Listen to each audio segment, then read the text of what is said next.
crocodiles are all very individual, so what they decide to do in a cyclone is a little bit like, once they hang out, it does give them a much greater opportunity to come out and say hello. Basically big possibility.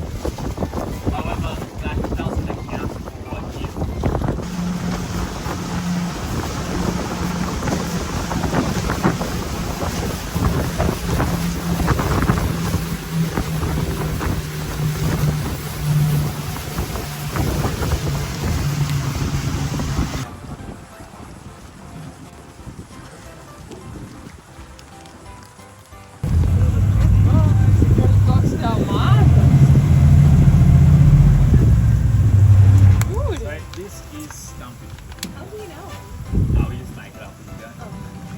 So Stumpy is the dominant male in this area.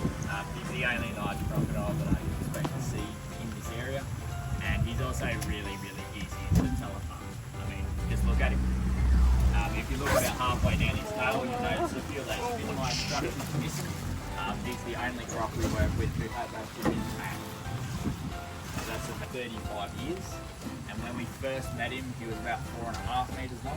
That's not right, jumping jack. That stay seated. I will bring him to it. Look at how he responds to Jack instantly. He's a lot more capable than you'd think an animal of this size should be. Now, I haven't actually mentioned it yet, but Stumpy is somewhere between... No, Stumpy's been blown away here.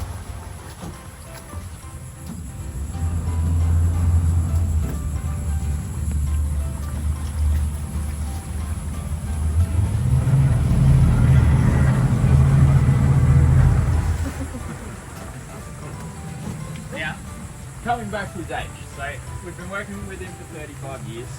When we first met him, he was about 4.5 meters long. Now, working on just basic knowledge, that generally takes anywhere between 40 and 60 years for these crocodiles. Now, obviously, with those two estimates, Stumpy at least be 70, but he could actually be as old as his 90s. As for average max lifespan, we don't know. We only actually stopped shooting these animals about 54 years ago. So we know for a fact they live longer than that, but we're not entirely sure how long.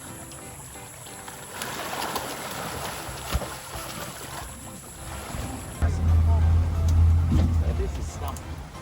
Now the boys in all crocodilian species get much, much larger than the girls. And Stumpy is a fairly average large male. However, over there we have one of our 3.1 meters. He is not friendly to anyone. However, he might get away with it a little bit because we are in the breeding season. The best it gets for her is that she gets tolerated. Stumpy, the tree there.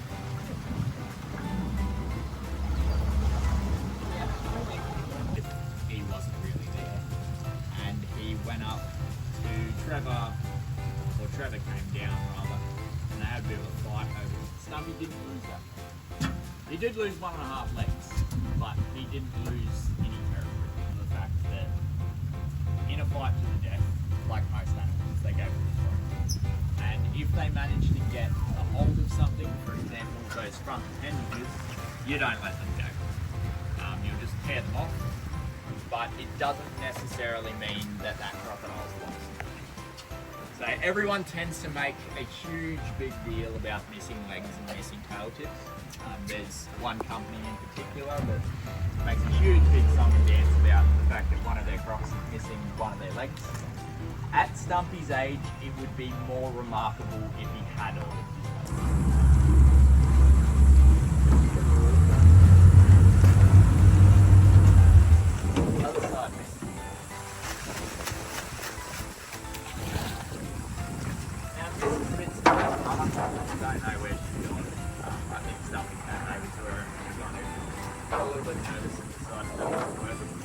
But Miss tends to be more excitable. She's a little bit smaller and much, much younger. Yeah. And we know Miss is younger because of the fact that she's a lot smaller and just her attitude. I'll keep an eye out for Stump. I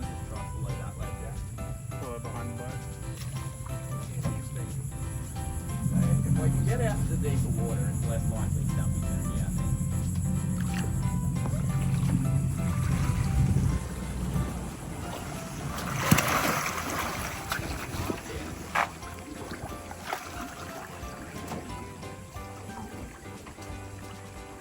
So grab a few jumps out of this.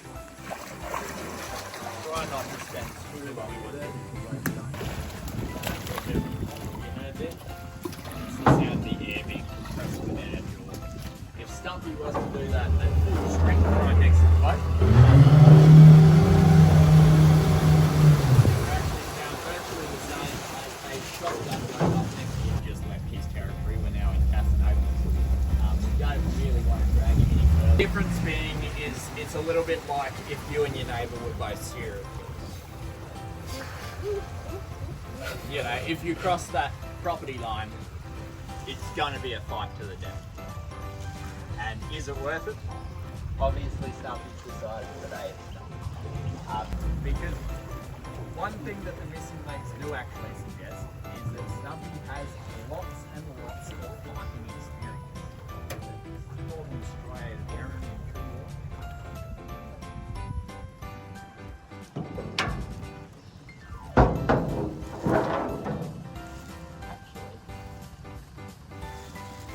Is that checkers? Kind of looks like it. Because I mean, what the actual bank that you guys are looking at the moment, we're kind of on the first half of a horseshoe bank. If you were to go straight through there, you'd actually hit the other side of the river. It's Mama, I think. Well, maybe that makes sense. Right, Mama has no front leg. Same way every other crocodile does. With their tail. Now, the tiny little legs are pretty easy. And to be honest, they're also fairly useless on the bank. She covered about 4 meters on the bank. The blink of an eye. They have a bursting speed of up to about 6 meters a second, and they can reach that in under a second. Now, the good news is, all you need to do to actually deter a crocodile from trying to have a go at you from the water's edge is stay 5 meters. The bad news is, if a crocodile lunges out of the water at you, it's already decided that you're a guaranteed meal and there's nothing you can do about it. So I don't know, maybe take the split second there to reflect on how you got there.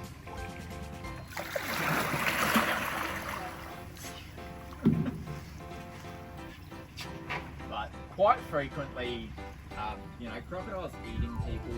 It's not the crocodile that what's the problem in that situation. I mean, I know about you guys, but I've never been. Well, there's been a couple of times that I've been doing something wrong and I've been at risk. But when I've been doing the right thing, I've never had an issue with a crocodile trying to eat me.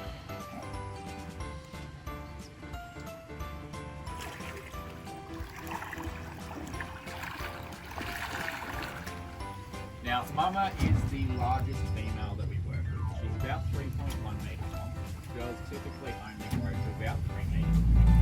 Males will continue to grow their entire lives, averaging around 5.5 meters. But that's what the scientists think. And even saying that, the largest ever officially recorded saltwater crocodile on record was a croc by the name of Lolong, who lived in the Philippines, and Lolong measured in at 6.17 meters and weighed 1,075 kilos. So, for a little bit of an idea of just how big that is, it's about from that back railing to where the cable comes down. Now, if you want to get even more impressive, you compare the statistics to how he started his life.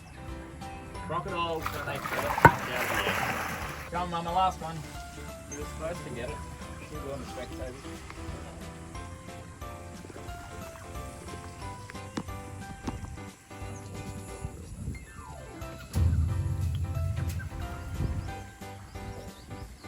Last one, Mama.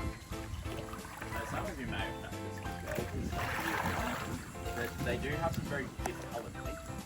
It also has some very nice shiny white ones. So these crocodiles can actually replace their teeth up to 3 times a year. incredibly unlikely that a crocodile is ever going to need to replace things that naturally, just upsizing as they grow, it takes roughly about 20 months to replace a full set of teeth. But they are definitely capable of replacing a lot more than they otherwise should. Good job tied and turned together. Because, you know, work smart.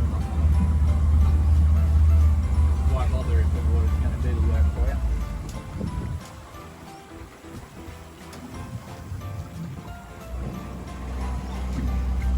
This is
these animals come down and they try and shut down, get a drink out of that water at high tide, and a lot of the time the crocodiles will actually be waiting for them.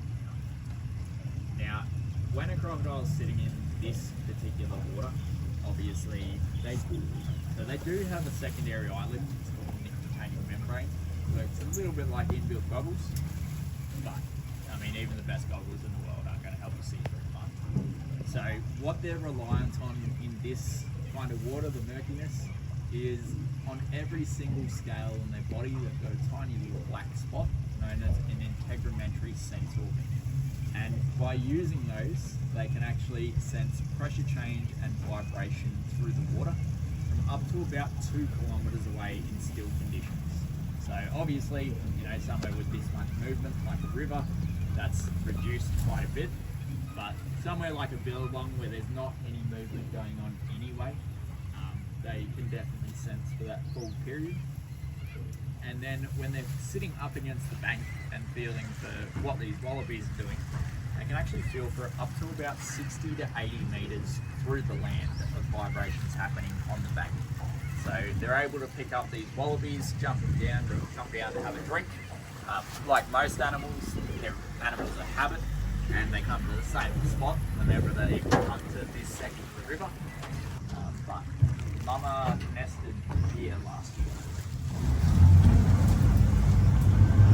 So just to try to give you guys a bit of an idea of what the ideal crocodile's nesting site is meant to be, because of the fact that Mama is our most experienced female. Idea. So you've got a bit of a creek that runs out here through this vegetation, and just on the top of the bank here is actually where Mama built her nest last year. So their nest is what's known as a mound nest. So I'll get you guys to just shuffle around, let everyone in. You can't really see it, it's just to give you an idea of what I mean by location. She wants it up far enough that it's not going to get flooded, and as you can see, you know, there's plenty of drainage right next to it there, and we're at a fairly high bank. So the little ones, as I said, they're only about this big and they weigh less than 100 grams. everything out here will eat them. They've only technically got a 1% chance of surviving to adulthood. And if you were to actually work out the average lifespan of all saltwater crocodiles, it would come in at less than a year. Because only 30 to 40% of clutches ever hatch, and then of those hatchlings, only 1% makes it to adulthood. So I'll get you back to your seats, guys. Pull out of here. The mortality rate tends to correspond with the amount of eggs that are produced. And each of these females is laying an average clutch size of about 50 eggs once a year. Now, that is a very pretty much just a number that they chucked out there, really. So the largest clutch I've ever heard about was 117. The smallest was 2.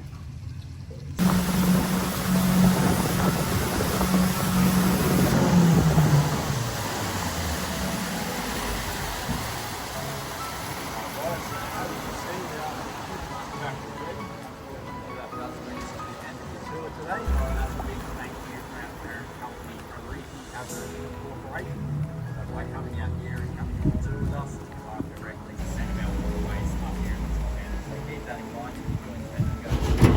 Just make sure it's managed by Park and Wildlife. Or there's right enough life.